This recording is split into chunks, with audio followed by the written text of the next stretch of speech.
Bien, écoutez, je suis ravi d'être avec vous. J'aimerais toujours dire, comme l'apôtre Paul, je n'ai pas d'autre pensée que de parler de Christ crucifié, de Jésus-Christ et Jésus-Christ crucifié.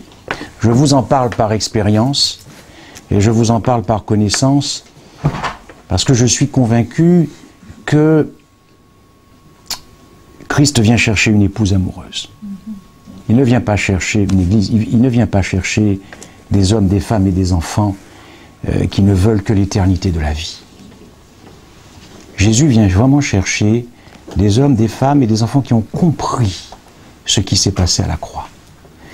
Lorsque vous comprenez ce qui s'est passé à la croix, grâce à l'œuvre du Saint-Esprit, vous ne pouvez pas faire autrement que de tomber amoureux de Jésus-Christ.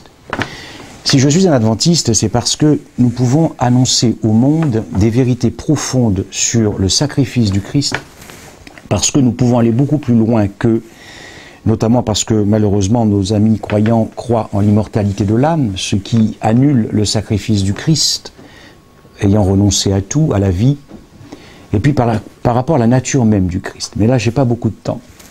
Donc le petit sujet, je l'ai intitulé l'ultime sacrifice du Christ, l'ultime profondeur de ce sacrifice.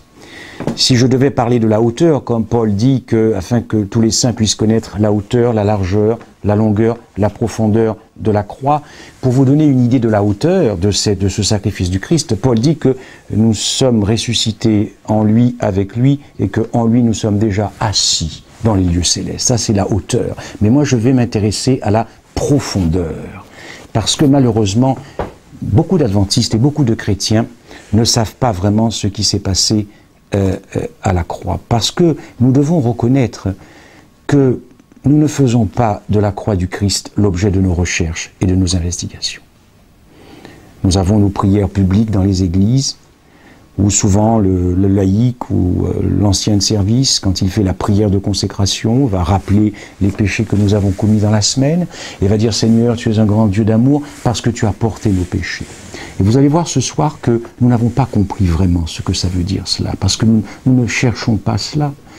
Et si nous ne cherchons pas cela, c'est parce que peut-être que nous avons besoin d'aimer davantage Christ pour comprendre ces choses. Je vais commencer par deux rapides citations d'Ellen White, qui disait « Nous ne serons jamais complètement purifiés du péché, nous ne serons jamais complètement purifiés du péché jusqu'à ce que nous ayons compris et apprécié la croix du calvaire. » Et elle disait à propos des disciples « La préparation véritable qui permit l'effusion de l'Esprit à la Pentecôte fut le résultat d'une compréhension de l'amour sans égal de Dieu. » Lorsque l'ange s'est présenté à Marie, lorsque l'ange a visité Marie, elle lui a dit, et dans Luc 1, verset 31, « Et tu deviendras enceinte, et tu enfanteras un fils, et tu lui donneras le nom de Jésus. Il sera grand, il sera appelé le Fils du Très-Haut. Et notre Seigneur Dieu lui donnera le trône de David son père. Il régnera éternellement sur la maison de Jacob, et son règne n'aura point de fin. » Observez bien ceci.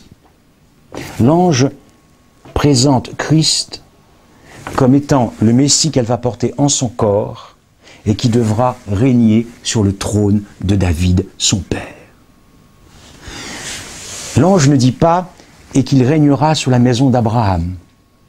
Ou l'ange ne dit pas qu'il régnera sur la maison d'Abraham, d'Isaac et de Jacob, mais sur la maison de Jacob. Le problème, c'est comment voulez-vous que Christ puisse venir régner sur la maison de Jacob si cette maison est remplie de Jacob? Les Jacob, ce sont des trompeurs, ce sont des tricheurs. Ce sont des gens qui ont voulu usurper l'héritage, comme un mercenaire, mais il n'y avait pas d'amour. Ce que Marie n'avait pas compris, et ce qu'Israël n'avait pas compris, c'est que pour que Christ puisse venir régner sur le trône de David éternellement, il faut que son règne soit paisible. Il ne peut pas régner avec des Jacob qui ne pensent qu'à eux-mêmes, qui, à coup de révolution, auraient sans doute pris le trône du Christ. Comme ils l'ont fait, ils ont voulu Saül, ils ont préféré Saül et ils ont préféré César. Jésus a compris que pour posséder, pour régner sur l'homme, il fallait d'abord qu'il puisse régner dans nos cœurs. Et pour qu'il puisse régner dans nos cœurs, il fallait d'abord qu'il puisse détrôner celui qui régnait dans nos cœurs. Et celui qui régnait dans nos cœurs, avant de connaître Christ, était Satan. Ce qui régnait dans nos cœurs, c'était le principe même de ce péché, de cette loi du péché qui agissait en nous. D'ailleurs, Satan avait compris aussi que pour régner sur le trône de Dieu, il fallait qu'il détrône ceux qui régnaient dans le cœur de Dieu. Et ce qui régnait dans le cœur de Dieu, c'était l'amour. Et si Satan avait réussi à faire pécher Christ, alors ce serait introduit dans la race divino-humaine de la personne même du Christ, le péché. Le péché se serait introduit dans la divinité. Et c'est ainsi que Satan aurait pu régner sur le trône de Dieu. Jésus veut régner dans nos cœurs, pour qu'il puisse régner éternellement sur la maison de Jacob, si nous sommes de cette maison de Jacob. Comment Christ s'y est-il pris? Lorsque ici il y a peut-être des hommes et des femmes qui sont mariés et qui vont se souvenir un instant comment ils ont voulu conquérir leur épouse ou leur époux. C'est une séduction, c'est un exercice de séduction, que l'on soit croyant ou que l'on ne soit pas croyant. On veut séduire, on veut plaire, on veut que la bien-aimée tombe amoureuse et que le bien-aimé tombe amoureux.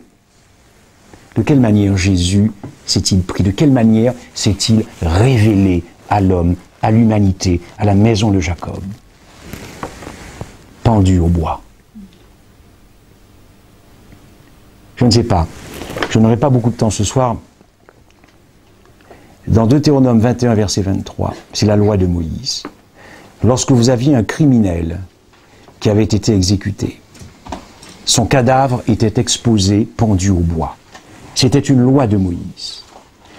Et cette exposition pendue au bois était la preuve que cette personne avait été maudite par Dieu. Souvenez-vous qu'Abraham avait donné 430 ans à Canaan et que Dieu avait dit à Abraham, lorsque l'iniquité sera à son comble, je ferai sortir Israël d'Égypte. Et Dieu a utilisé Israël comme exécution des jugements de Dieu contre tous ces peuples idolâtres qui étaient trouvés transgresseurs devant Dieu parce qu'il n'y avait plus de temps de grâce.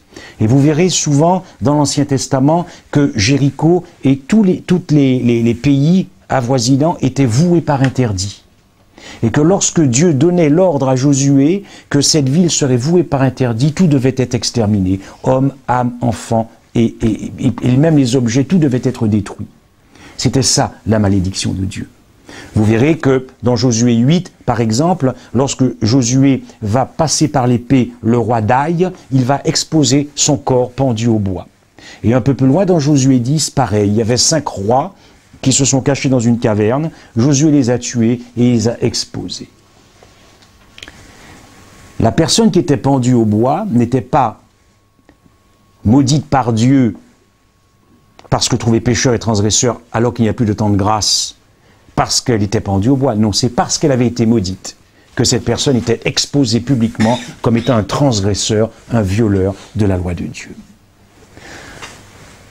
Paul persécutait les chrétiens avant sa conversion parce qu'il trouvait que c'était un scandale que les chrétiens puissent considérer que le Fils de Dieu vivant était le Fils de Dieu qui avait été crucifié, c'est-à-dire pendu au bois.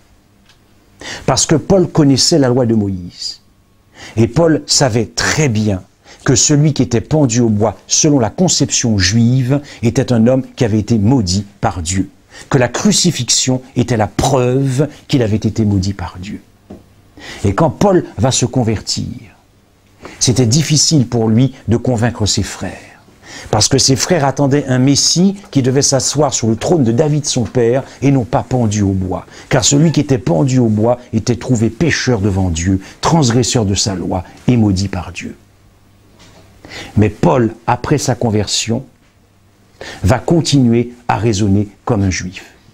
Et quand vous lirez attentivement, parce que je ne peux pas trop m'attarder sur ce texte ce soir, dans Galates 3, verset 13, Paul va dire que Christ nous a rachetés de la malédiction de la loi.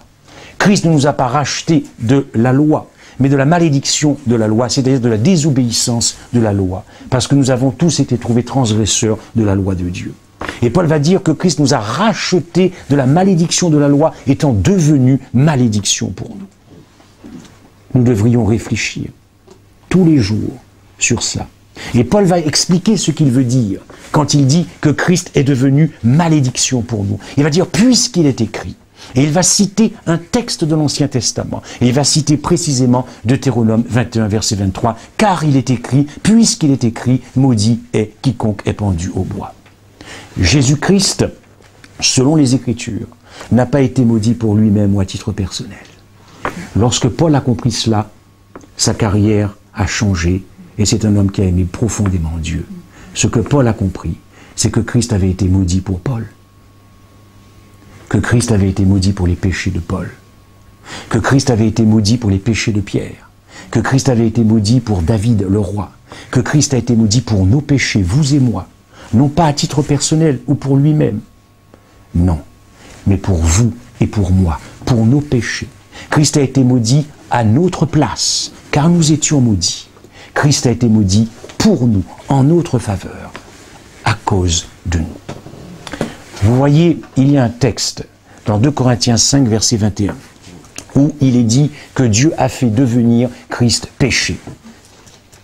Si vous êtes sincère, et si je suis sincère avec moi, depuis que vous avez accepté Christ, est-ce que vous avez passé des journées et des nuits à méditer sur votre couche, sur ce que Christ a fait pour vous quand il est écrit qu'il est devenu péché? Est-ce que vous avez vraiment réfléchi à cette perte d'identité? Dieu est amour. Et voici qu'il devient péché. Qu'est-ce que ça veut dire pour vous? Ce ne sont pas uniquement des actes de péché. Je suis toujours en recherche jour après jour, parce que j'ai compris que c'est ainsi que je devenais de plus en plus amoureux de Jésus-Christ. Plus vous comprenez ce qu'il a fait pour vous, plus vous ne pouvez pas résister à l'amour du Christ. Et Satan le sait. Car lorsque Pierre a dit pour vouloir épargner, pour vouloir sauver l'honneur de Jésus-Christ, on dit, mais il n'est pas question que tu souffres ou que tu meurs. Jésus a immédiatement répondu, arrière de moi, Satan. Péché, c'est le principe même de l'iniquité. C'est-à-dire, Jésus est devenu ce que le péché a fait dans les hommes en 6000 ans. Est-ce que vous imaginez, il y a de quoi devenir fou pour nous sauver? Le péché d'Ève est un péché de blasphème, puisque Ève voulait devenir comme Dieu. Jésus a été ce péché. Dans 1 Pierre 2, verset 24, Pierre nous dit que Christ a porté nos péchés en son corps. Chaque sabbat matin, vous avez au moins une prière, des prières dans l'Église mondiale où des frères et sœurs montent sur la chaire et disent « Christ a porté nos péchés en son corps », mais ils ne comprennent pas ce qui s'est passé. Qu'est-ce que ça veut dire que Christ a porté nos péchés en son corps? Qu'est-ce que ça veut dire?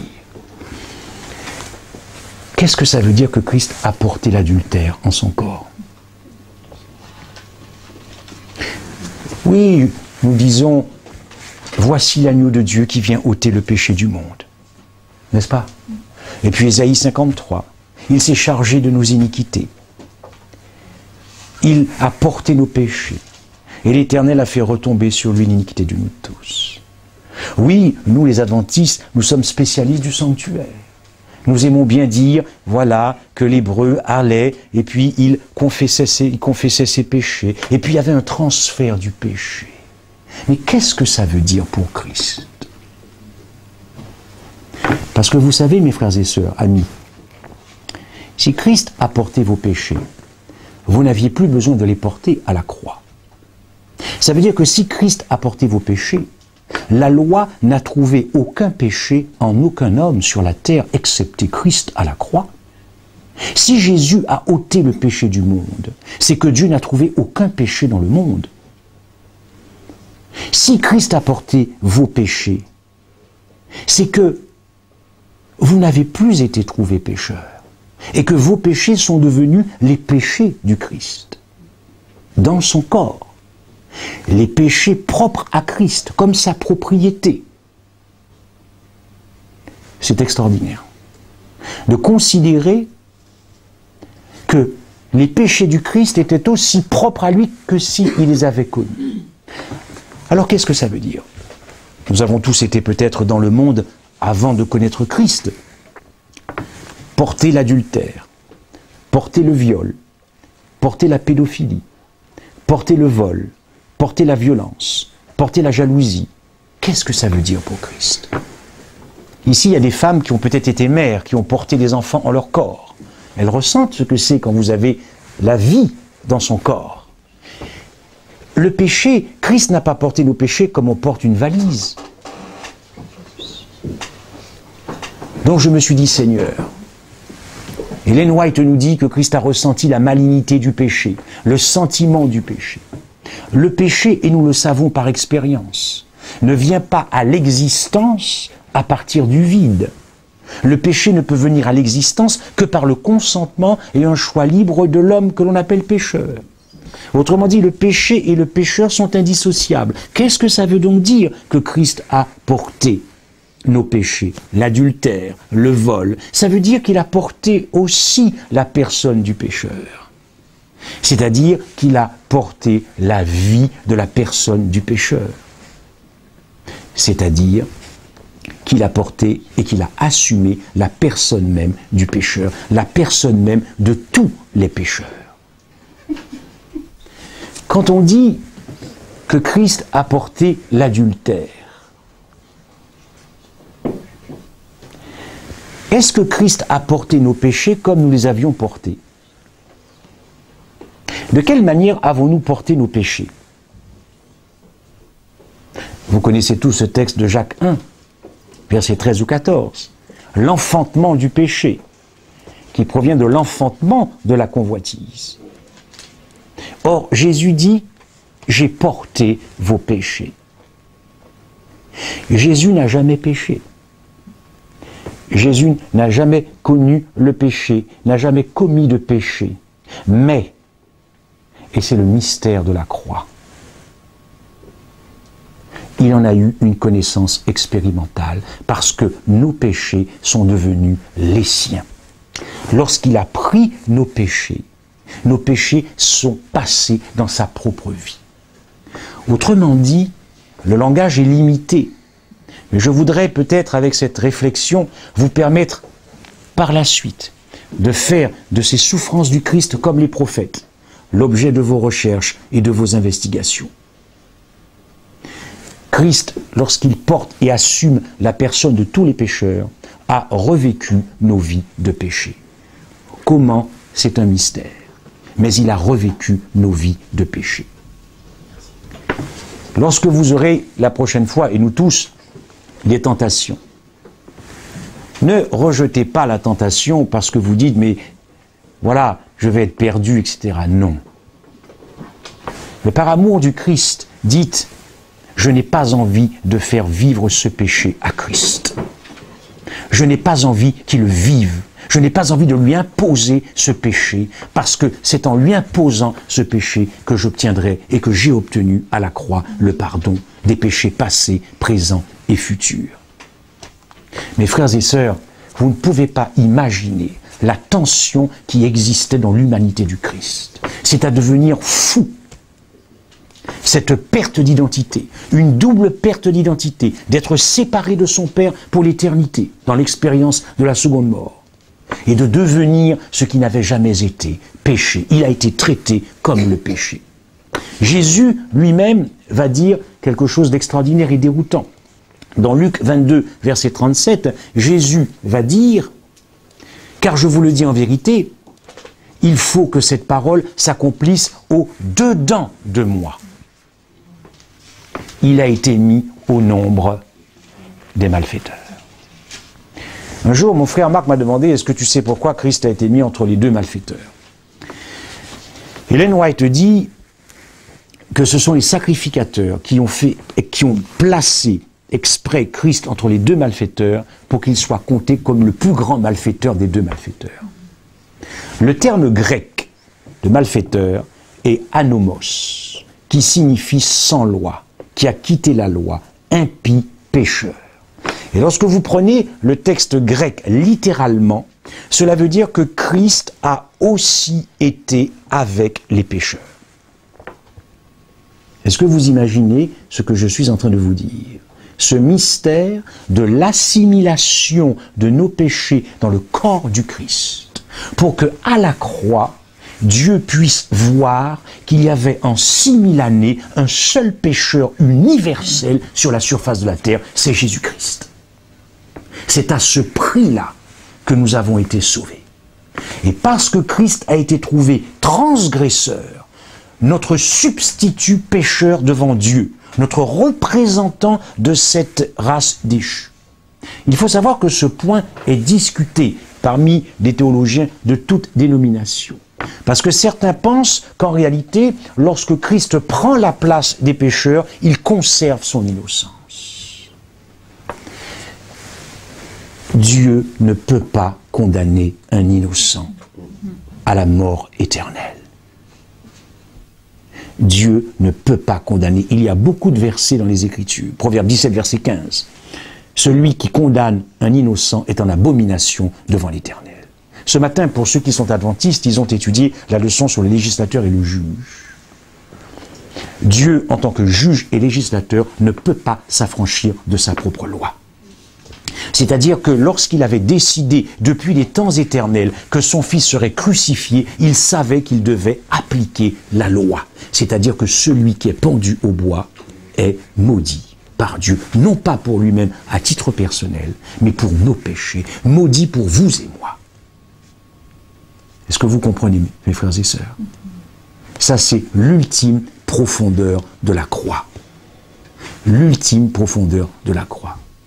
Satan, lorsqu'il a pris possession de la foule, cette foule s'est écriée « Crucifie-le, crucifie-le ». Alors que le blasphème qui était reproché à Christ par les Juifs était punissable, selon la loi juive, de la lapidation, pas de la crucifixion. Satan était convaincu. Il était impossible, dans l'intelligence de Lucifer, de penser une seule seconde que l'amour de Dieu pour vous et moi irait jusqu'à maudire son Fils. Satan n'y croyait pas. Et c'est cependant ce que Dieu a fait. Voilà, imaginez la douleur et la profondeur de ce qui s'est passé. Le péché a brisé la divinité. Ne croyez pas que la divinité est restée invulnérable, intouchable dans cette affaire pour nous sauver. Quand on dit que Dieu a tout sacrifié, et quand on dit qu'il a donné son Fils, qu'il a perdu son Fils, Jésus n'a pas fait semblant de devenir pécheur. Il n'y a pas eu de déguisement. Jésus ne s'est pas travesti parce que lui qui n'a jamais connu le péché, lui qui n'a pas connu le péché, on va faire semblant qu'il est le pécheur. Non. Il est devenu pécheur pour tous. Mais le mystère de Dieu, et Ellen White le dit très clairement, c'est que malgré le fait qu'il devienne pécheur pour tous, il n'a jamais été souillé et contaminé par nos péchés qui sont devenus ses péchés. Retenez bien ceci dans Luc 22, 37 et dans Ésaïe 53, 12. Il faut que cette parole s'accomplisse au-dedans de moi. Il a été avec les transgresseurs.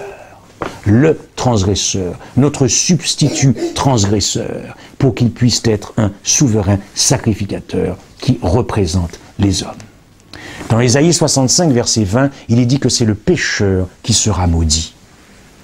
Christ a été reconnu comme étant le pécheur universel. Ellen White le dit dans Gethsémanée et dans Calvaire. Elle le dit qu'il a été regardé par son Père comme transgresseur. Mais la loi ne peut pas tricher. On ne fait pas semblant. Car encore une fois, Dieu ne peut pas condamner un innocent. Nous ne pourrons jamais amener nos frères musulmans à croire en Jésus-Christ. Parce que nos frères musulmans connaissent parfaitement bien la loi de Moïse. Et que pour les frères musulmans, ils savent très bien que celui qui est pendu au bois est un homme qui a été maudit par Dieu. Et que par conséquent, il ne peut pas y avoir d'innocent à la croix.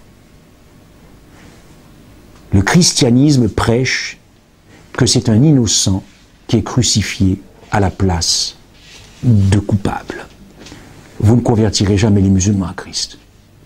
Et quant à nos amis juifs, c'est impossible.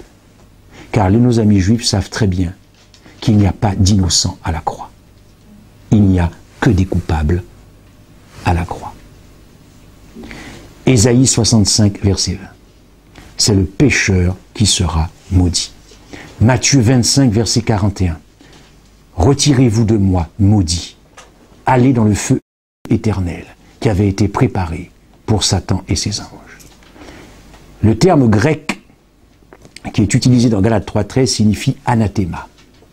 Et anathema est le terme grec qui a été utilisé dans l'Ancien Testament lorsqu'il a été traduit en grec pour rendre le mot hébreu érem, voué par interdit. Celui qui était voué par interdit était maudit par Dieu. Ce terme érem en hébreu a été rendu en grec par anathema. Le anathema dont le dérivé se trouve dans Galates 3 quand il est dit que maudit est quiconque est pendu au bois. Celui qui est voué à la mort éternelle est un être maudit par Dieu. Or, Christ a fait l'expérience des maudits puisqu'il a fait l'expérience de la seconde mort à notre place, précisément pour que nous n'ayons pas à la faire. Mais n'oubliez jamais que dans ce mystère de la croix, ce sont tous les hommes qui meurent en Christ. Paul n'a-t-il pas dit « Je suis crucifié avec Christ » ? Paul n'a-t-il pas dit que sachant que notre vieil homme a été crucifié avec lui, tous les hommes étaient en Christ. Autrement dit, nous pouvons considérer aussi que Jésus-Christ a été maudit en nous. Je voudrais vraiment, avant de conclure, que vous puissiez faire des souffrances du Christ l'objet de vos recherches, afin que lorsque vous allez vous agenouiller et que vous allez demander pardon à l'Éternel pour les péchés que nous avons tous commis, vous puissiez comprendre la grâce qui nous a été accordée. Si je devais définir ce qu'est la grâce de Dieu, je vous dirais c'est Christ pendu au bois. Voilà comment il se révèle à l'humanité pour pouvoir régner dans nos cœurs. Christ pendu au bois. Vous verrez que Pierre dit souvent dans Acte 5, verset 30, ou dans Acte 10, verset 39, il dit souvent « celui que vous avez pendu au bois ». Vous avez déjà lu ça souvent, parce qu'il a la conception juive de la croix. D'ailleurs, dans 1 Pierre 2, 24, il dit « celui que vous avez pendu au bois ». Et Paul le dit aussi dans Acte 13, 29. Le mot que vous avez dans vos versions, c'est la croix. Vous l'avez redescendu dans la croix. Mais en réalité, le terme grec, c'est le bois. Le bois. Oui, mes frères et sœurs. Pour nous, pour nos péchés. Et je vais conclure sur deux choses. Il me reste peut-être encore 5 minutes. La loi de Dieu dit « obéis et tu vivras », n'est-ce pas? D'ailleurs, Paul le dit dans sa démonstration de Galates 3, versets 10 à 14. Il dit que nul ne peut être justifié par la loi, puisqu'il est écrit que maudit est quiconque a transgressé la loi, ne serait-ce qu'une seule fois. Mais la loi dit, quiconque mettra ces choses en pratique vivra par elle. Autrement dit, lorsque la loi dit obéis et tu vivras, s'il y a un seul homme qui peut obéir parfaitement à la loi en tout temps et en tout lieu, il ne peut pas mourir, et cette personne était bien Jésus-Christ. La loi dit obéis et tu vivras. La loi ne dit pas obéis, mais tu mourras, parce que c'est la justice de la loi. Il y avait deux justices possibles. La justice de la loi qui donne la vie et la justice de la foi qui donne la vie. Mais le chemin de la justice de la loi a été fermé pour nous, puisque nous avons transgressé la loi et qu'elle nous a trouvés transgresseurs. Et que la loi dit, maudit est quiconque celui qui transgresse la loi. Galates 3, 10. Or, Christ se présente comme étant notre substitut transgresseur devant Dieu. Donc, il ne restait que le chemin de la justice, de la foi, pour nous, puisque la loi ne peut plus nous sauver. Mais la justice du Christ nous rend obéissants à la loi de Dieu. Amen. Donc, que restait-il? Christ qui obéit aux exigences de la loi. Souvent, vous dites, Jésus a rempli les exigences de la loi. Quelles étaient ces exigences? Obéis et tu vivras. Mais il est mort. Et de la seconde mort, quelle exigence Christ devait-il remplir pour mourir et condamné par la loi? La loi dit désobéis et tu mourras. Je finirai par un petit passage d'Ellen White que je vous invite dans Témoignages pour l'Église, volume 1, s'agissant des souffrances du Christ.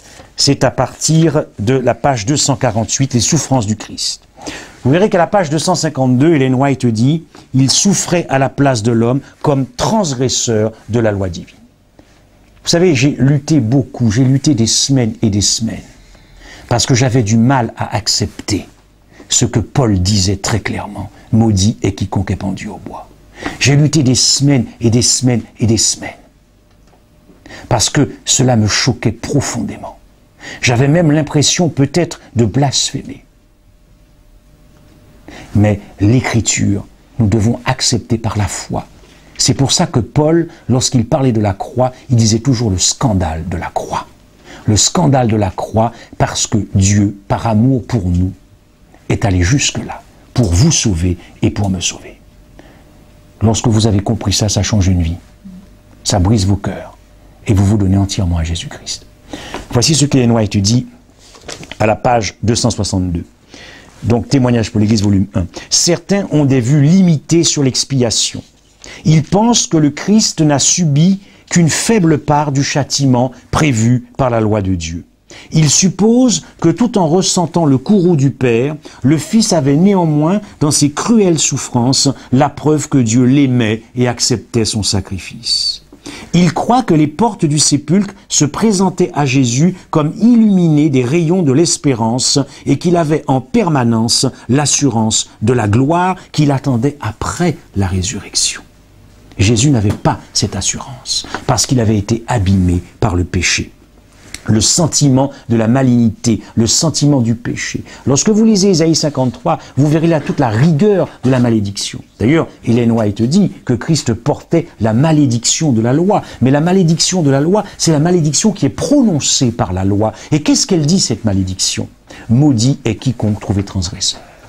Celui qui reçoit une bénédiction est béni par cette malédiction. Celui qui subit la malédiction est maudit par cette malédiction. Il y a là une grave erreur. La souffrance la plus vive pour Jésus constituait dans le sentiment du déplaisir de son Père, son agonie morale. À cette pensée était d'une telle intensité que l'homme ne peut avoir qu'une faible idée.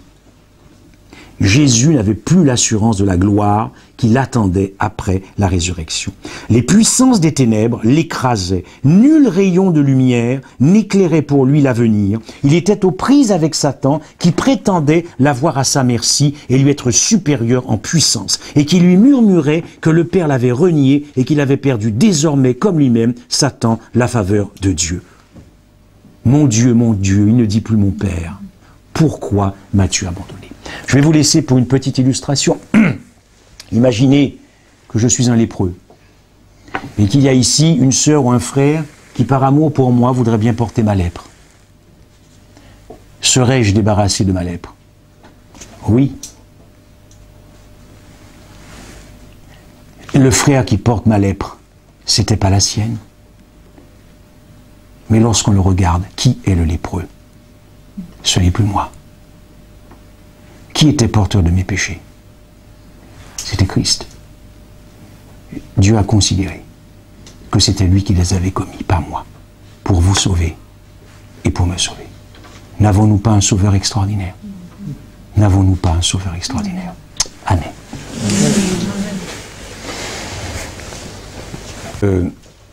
De faire plusieurs études détaillées sur ces questions-là et qu'on mettra ensuite...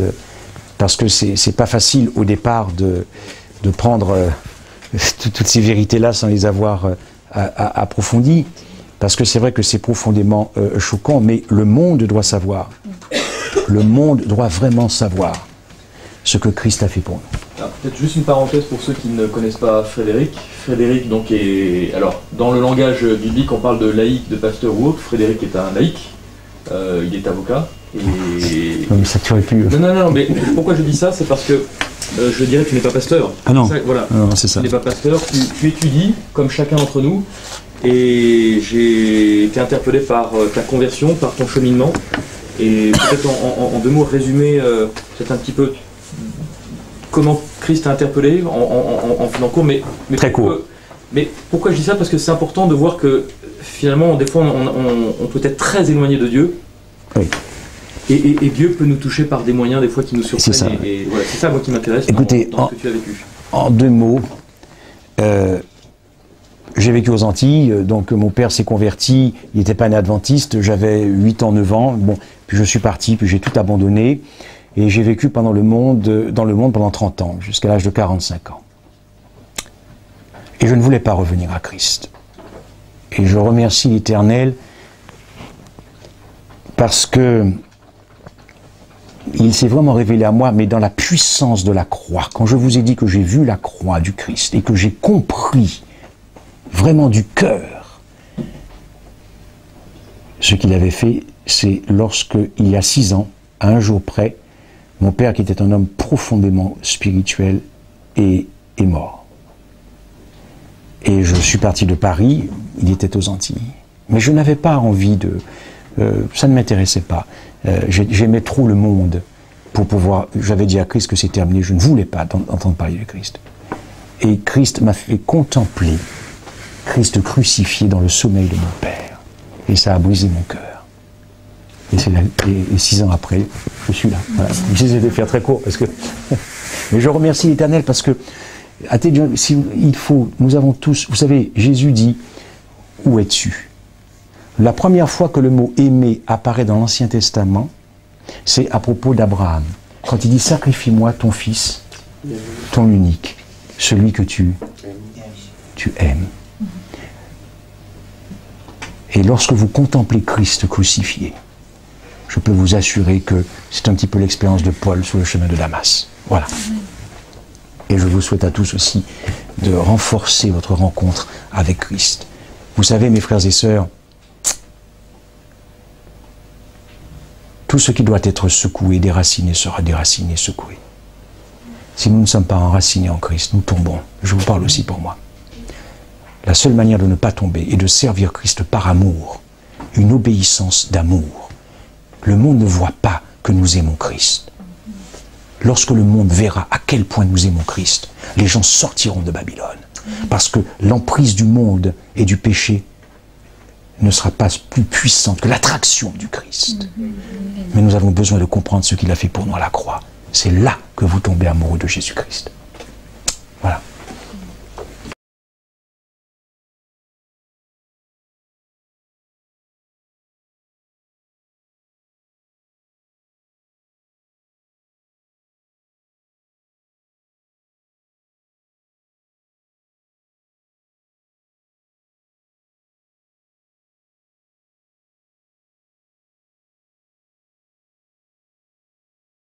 Alors bonsoir à tous. En fait, là ce soir, ça va être surtout une introduction, hein, parce que c'est notre première rencontre.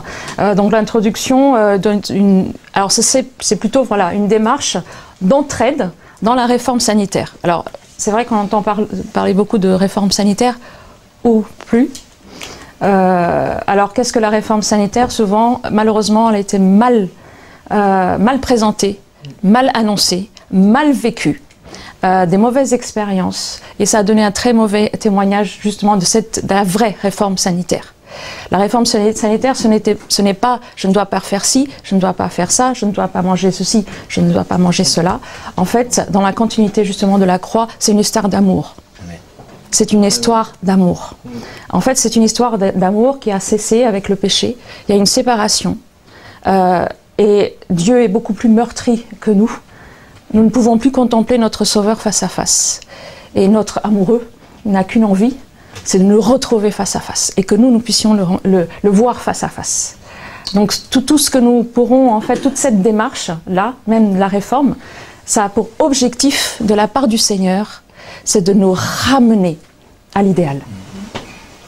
C'est vraiment une histoire d'amour. Et en fait, vraiment, je souhaite que mutuellement, nous puissions nous entraider dans cette démarche de réveil, de réforme, au pied de la croix, et de nous entraider à comprendre ce que c'est cette réforme sanitaire, qu'est-ce que le Seigneur voudrait que je vive aujourd'hui, puisque Jésus, il nous a dit, hein, je suis venu pour que vous ayez la vie, et que vous l'ayez en abondance. C'est pas que vous l'ayez éventuellement un jour quand vous serez dans l'éternité.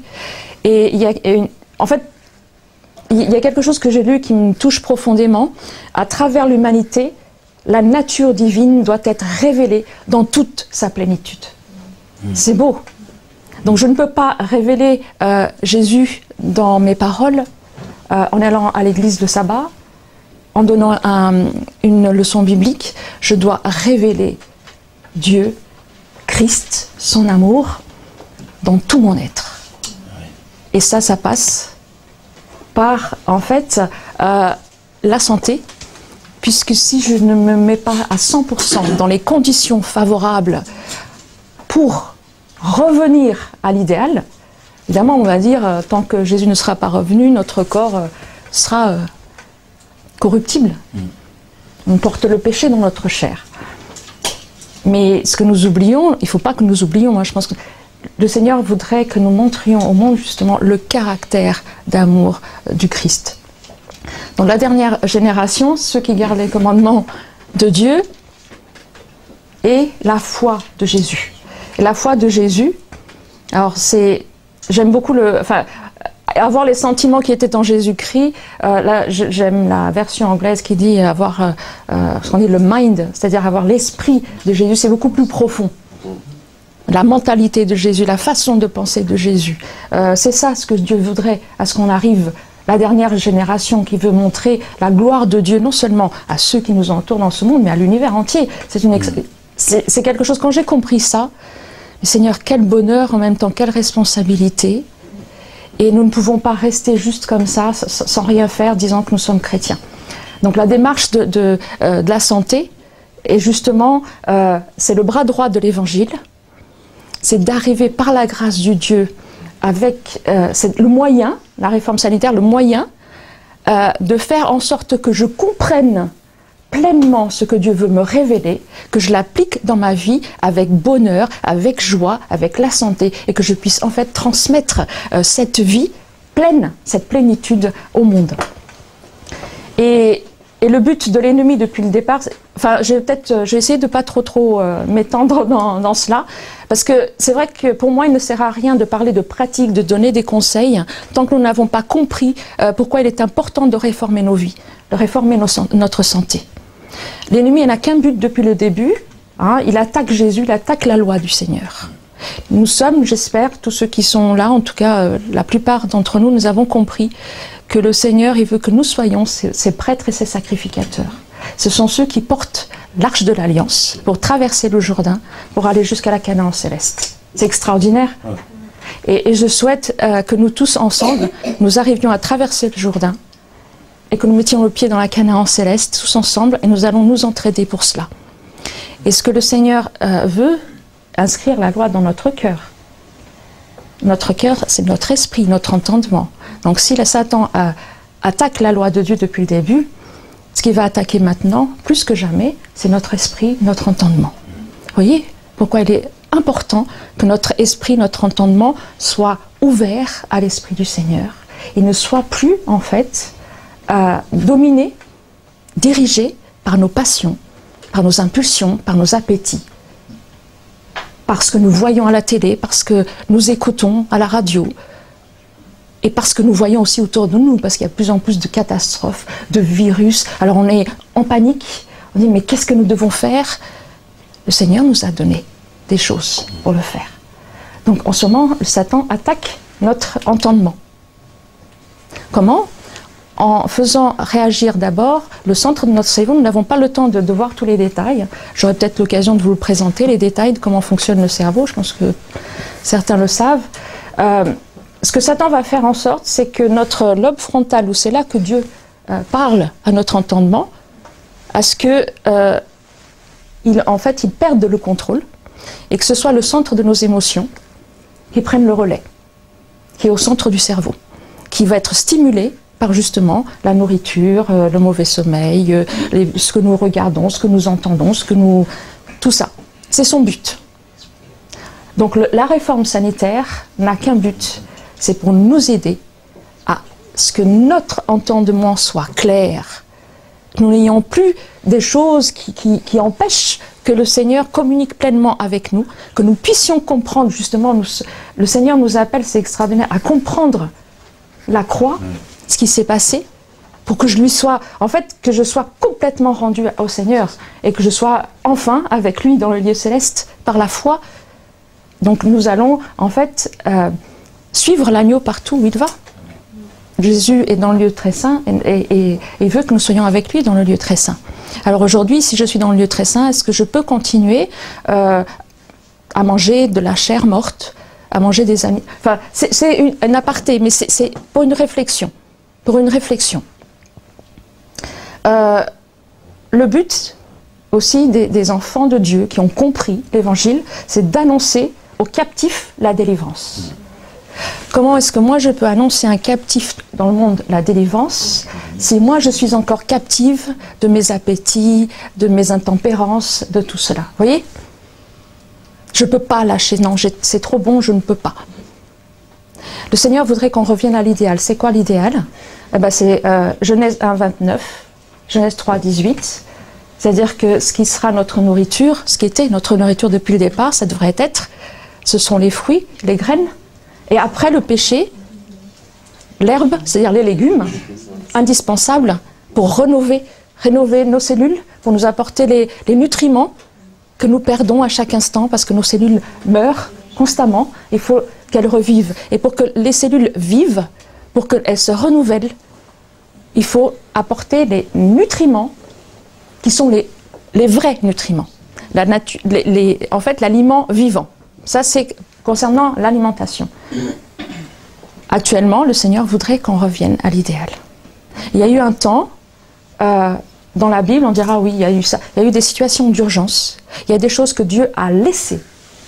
Mais ce n'était pas l'idéal. C'est pas parce que c'est dans la Bible, pour nous servir d'exemple, c'est pas pour ça que c'est un idéal. Dieu nous révèle quand il y a eu, voilà, Dieu a permis, puisque Dieu, le Seigneur, il ne nous force pas. C'est un Dieu d'amour, un Dieu extraordinaire, un gentleman. Il est d'une douceur extraordinaire. Il vient jamais. Il est là, il frappe, il attend qu'on lui ouvre. Il attend. Donc si moi je dis Seigneur, non, je veux manger de ma viande, mais il va pas me forcer à manger autre chose. Il va me laisser manger ma viande et il va me conquérir comme il peut, de la façon dont il peut. Il ne me lâchera pas. Parce que c'est un Dieu d'amour, il va courir après constamment, il court après moi. C'est pas moi qui cours après Dieu. Donc, mais il voudrait que je comprenne enfin que pour que je sois heureuse, pour que je puisse comprendre pleinement ce que le Dieu veut, moi, que j'arrive à l'idéal. Et ça passe par la nourriture. Il y a quelque chose qui m'a profondément touchée, parce que j'ai fait une démarche personnelle pour vous parler de tout cela. C'est des guérisons que le Seigneur fait. Et après, on ne peut pas se taire. On ne peut pas. De voir ce que le Seigneur... Quand on comprend le fonctionnement du corps humain, quand on comprend la créature si merveilleuse que nous sommes, nous ne pouvons que tomber à genoux, tomber à terre et dire « Oui, Seigneur, j'ai compris. J'ai compris pourquoi tu ne veux pas que je souille mon corps. Pourquoi tu veux que je connaisse l'idéal. Parce que tu veux qu'il y ait la vie en moi. Tu veux pas que j'apporte des choses. Les maladies, en fait, pour vous parler un petit peu, je suis dans la démarche, si vous avez entendu parler de la démarche hygiéniste, c'est pas un mot mauvais, l'hygiène de vie, etc. Ils le disent clairement, et c'est la vérité, la maladie, c'est la toxémie, en fait. C'est un effort de l'organisme pour se débarrasser de ses déchets. Donc actuellement, ce que nous faisons, c'est que nous taisons cette maladie avec des drogues, des choses comme ça, et en fait, on enlève le symptôme, on empêche l'organisme de sortir ces toxines, et on ne traite pas la cause, on ne traite pas le terrain. Quelqu'un a dit, la guérison est le résultat d'une volonté mentale de réussir, alliée à la connaissance des possibilités extraordinaires de l'organisme de se régénérer.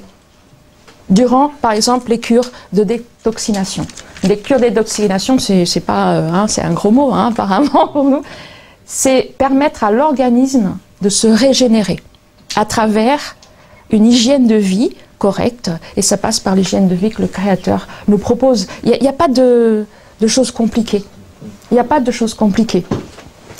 Il y a quelque chose qui me touche profondément dans la parole de Dieu, parce que au psaume 103, enfin, il y a beaucoup, toute la parole de Dieu me touche, mais je me suis beaucoup posé de questions par rapport à ces paroles du Seigneur. Nous en parlons beaucoup de la guérison miraculeuse, que Dieu peut faire des miracles encore aujourd'hui. Psaume 103, on va le prendre parce qu'il faut vraiment que nous ayons ces paroles en tête. On va commencer au verset 1er jusqu'au verset 3. Mon âme bénit l'Éternel et que tout ce qui est en moi bénisse son saint nom. Mon âme bénit l'Éternel et n'oublie aucun de ses bienfaits.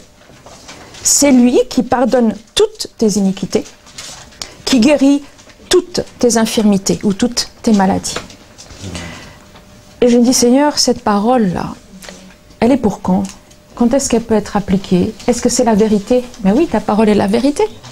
Alors si Dieu dit qu'il peut me pardonner toutes mes iniquités, et en plus il peut me guérir de toutes mes maladies, Dieu ne ment pas. Ça veut dire que c'est possible. Alors beaucoup vont se dire, mais est-ce que, ben voilà, aujourd'hui je suis malade, je demande au Seigneur qu'il me guérisse, ça peut arriver. Il peut faire une guérison. Mais le Seigneur, il me renvoie à réexaminer.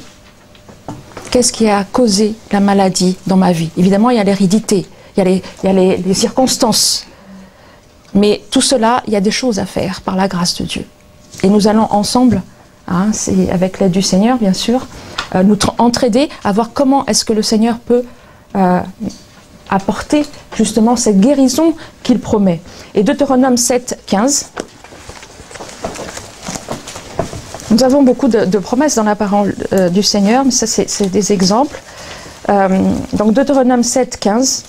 Qu'est-ce que cela veut dire pour moi aujourd'hui, cette parole? Parce que si le Seigneur a permis que cette parole arrive jusqu'à moi aujourd'hui, ça veut dire qu'elle a un effet sur ma vie. C'est pas juste là pour une information. L'Éternel détournera de toi, quoi donc? Toutes les maladies et toutes ces langueurs malignes d'Égypte que tu as connues, et ne les mettra point sur toi, mais il les fera venir sur tous ceux qui te haïssent. Si le Seigneur me promet de détourner de moi, ça veut dire que c'est possible. Les maladies de l'Égypte, les maladies du monde, il y en a des tas. Maintenant, ce qui arrive, tout ce qui est diabète, enfin toutes sortes de virus, toutes sortes de... les maladies auto-immunes, il y en a de plus en plus. Et nous avons les possibilités d'arrêter ça dans notre vie, de stopper l'évolution et par la grâce de Dieu de nous régénérer. Il y a des possibilités. Il y a de plus en plus de maladies, des virus, et nous savons que nous arrivons à la fin des temps et qu'il y aura de plus en plus de choses terribles dans le monde. Alors comment est-ce que nous allons... la question se pose, mais Seigneur, qu'allons-nous faire? Si le Seigneur veut qu'il y ait un peuple, il veut que nous soyons un peuple qui révèle au monde et à l'univers la gloire du Seigneur.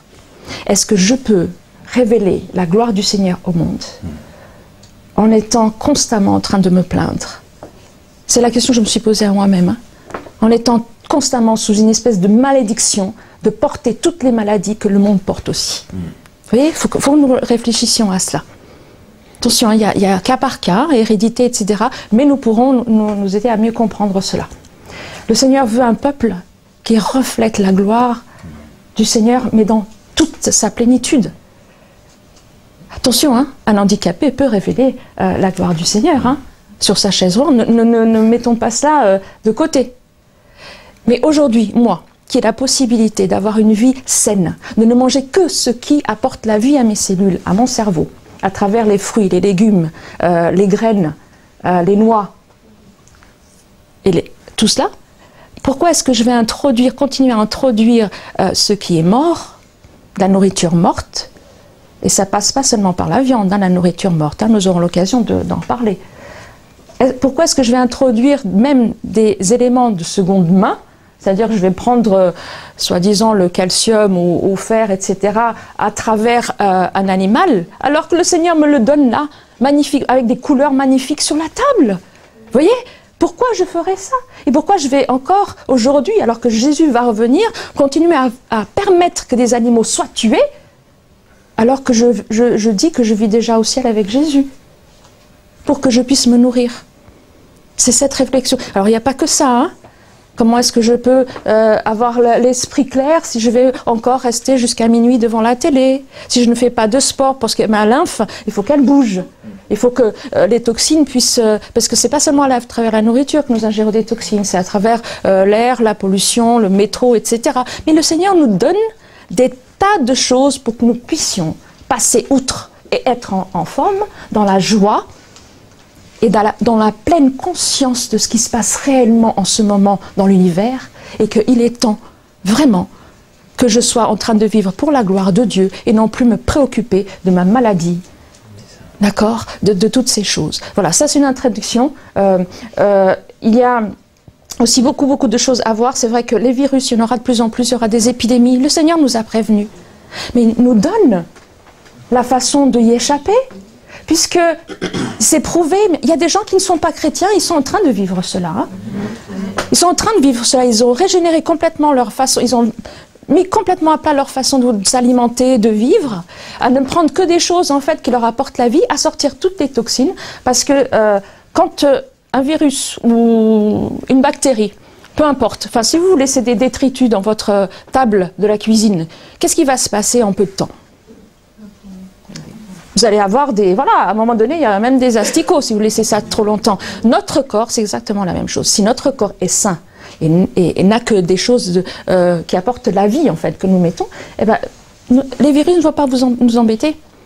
Il faut enlever tout ce qui crée du mucus. Et le mucus, c'est voilà, cette viscosité que nous avons au niveau de la sphère ORL, les poumons, que nous sommes malades et nous toussons parce qu'il y a trop. Il faut enlever tout ça.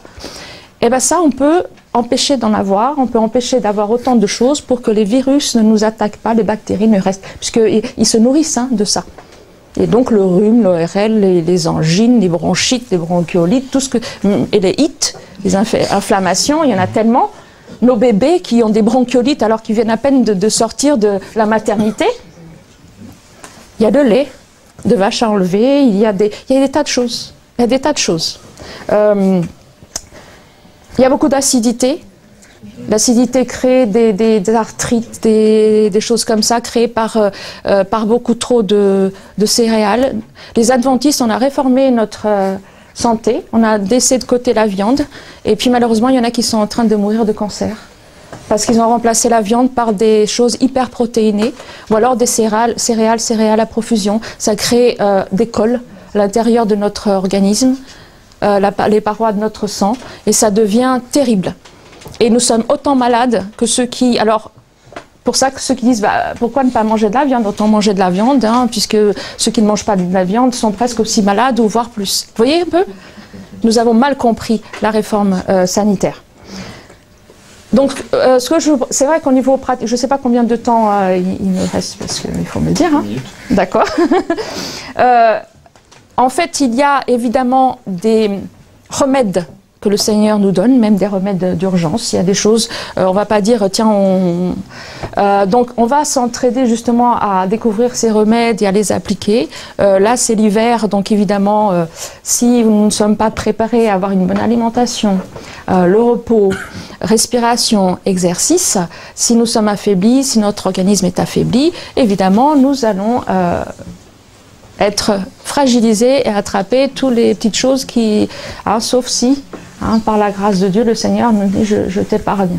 Le Seigneur tient compte aussi des temps d'ignorance. Donc prions le Seigneur pour que tous ceux qui n'ont pas encore réformé, ça ne veut pas dire que je l'ai fait complètement, mais par la grâce de Dieu, le Seigneur me permet de découvrir des choses extraordinaires.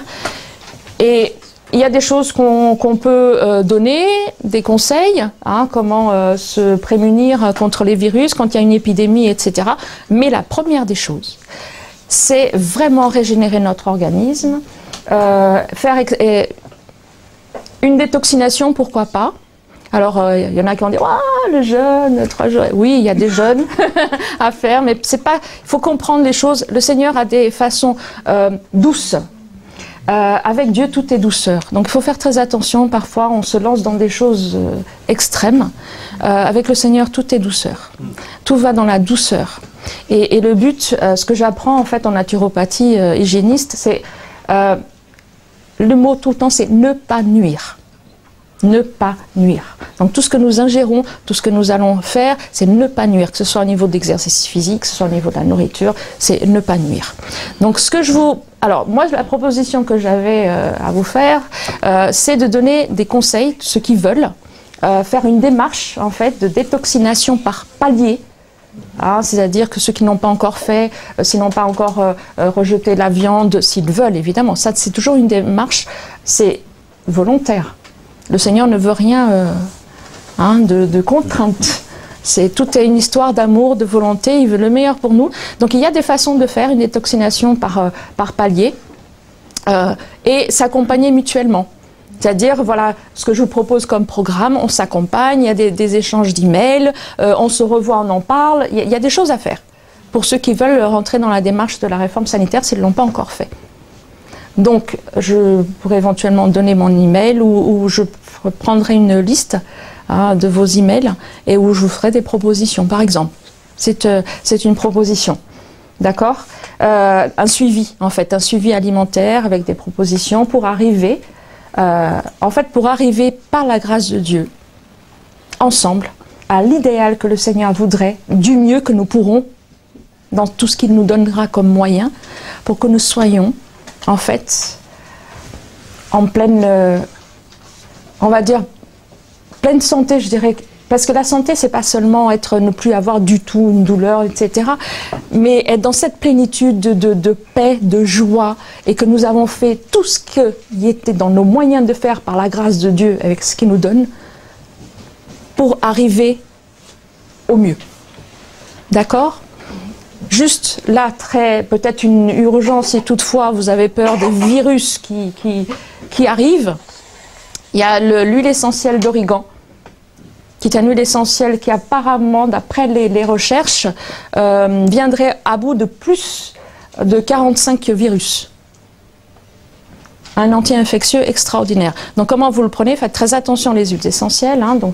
Attention, il ne faut pas faire n'importe quoi avec les huiles essentielles. Donc si c'est vraiment très très peu et mélangé à quelque chose, soit une autre huile quand c'est pour à l'extérieur. Sinon, là pour tout ce qui est grippe, rhume, virus, et quand vous avez peur de ça parce que vous voyez toutes les personnes autour de vous qui sont contaminées, dans une petite cuillère, dans une cuillère de miel, y placer 3 gouttes d'huile essentielle d'origan, bien mélangée. Il faut bien mélanger, il ne faut pas que ça reste à la surface, parce que quand vous avez un contact direct avec l'huile essentielle, ça peut brûler, et prendre cela. Sinon, faire une cure aussi de citrobiotique ou citroplus, c'est des extraits de pépins de pamplemousse qui renforcent le système immunitaire aussi.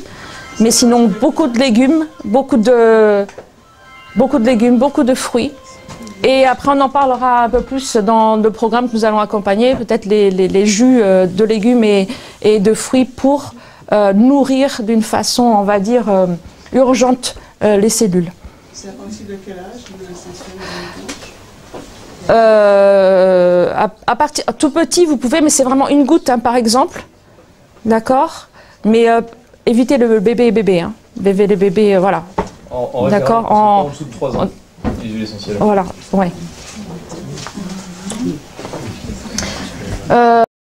Donc il y a d'autres choses, et puis je vous conseille, en attendant notre prochaine rencontre, c'est d'acheter de l'huile de ricin. Attention uniquement extérieure. Des cataplasmes d'huile de ricin qui sont quelque chose d'extraordinaire pour les douleurs. Pour vraiment quand vraiment vous avez quelque chose, même le foie, des problèmes de foie, des problèmes d'intestin, etc. Mais faites des cataplasmes directement en fait avec un tissu de flanelle imbibé d'huile de ricin sur la peau, en protégeant bien tout ce qui est autour, parce que là c'est vraiment une huile, vous savez, on utilise pour les moteurs, je crois. Et après une bouillotte d'eau chaude par-dessus pendant 1 heure. Vous faites des cataplasmes, en fait, en principe. Il y a vraiment un résultat pour tout ce qui est douleur articulaire, mais aussi au niveau du foie, etc.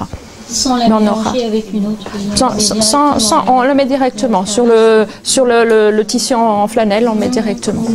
Ça, c'était juste voilà 2 conseils pratiques, en attendant qu'on puisse donner des conseils beaucoup plus approfondis. Une chose que je vous conseille vraiment vivement à tous, je trouve ça aussi que c'est un remède, puisque dans le New Start, il y a la confiance en Dieu. Quelque chose que j'ai trouvé de très pratique et magnifique, c'est d'acheter, ou si vous avez déjà certainement, un porte-carte de visite, et de vous faire des petites cartes où vous mettrez des promesses de l'Éternel dans votre carte de visite. Et à chaque fois, vous avez, non seulement vous sortez pour vous, ou pour quelqu'un, d'entre vous, de la famille qui est malade, vous avez sur vous le porte-carte de visite avec les promesses de l'Éternel. Et je vous laisse cette promesse-là de Jérémie 17, 14. Non, c'est une prière que tous nous devrions adresser au Seigneur. Jérémie 17, 14. Éternel, guéris-moi et je serai guéri. Sauve-moi et je serai sauvé, car tu es ma louange. Amen. Amen.